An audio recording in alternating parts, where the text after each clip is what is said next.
Qachonki bu yigit mashinasini parkovkadan haydab chiqmoqchi bo'lganida, to'satdan uning oldiga oq rangli Mercedes chiqib qoldi va baland ovozda signal bera boshladi.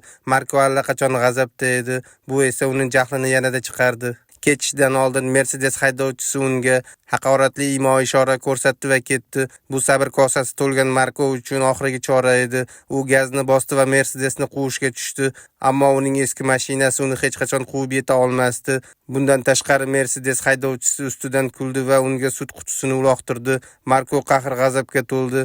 U yo'lni qisqartirmoqchi bo'lib trotuarga chiqdi, lekin hissiyotlarga berilib, mashinasi bilan tiqilib qoldi.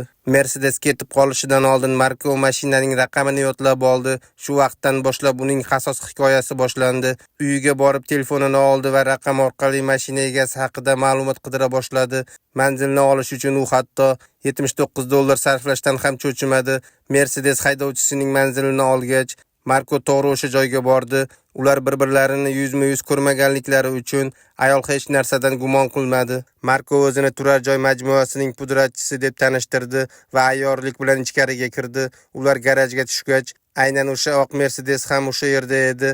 Marko bir necha savol berdi va Mercedes aynan ayolga tegishli ekanini tushundi. Keyin u hojatxonaga borish uchun ruxsat so'radi, go'yoki unga hojat kerakdek. Aslida esa u qasos rejasini amalga oshirmoqchi edi.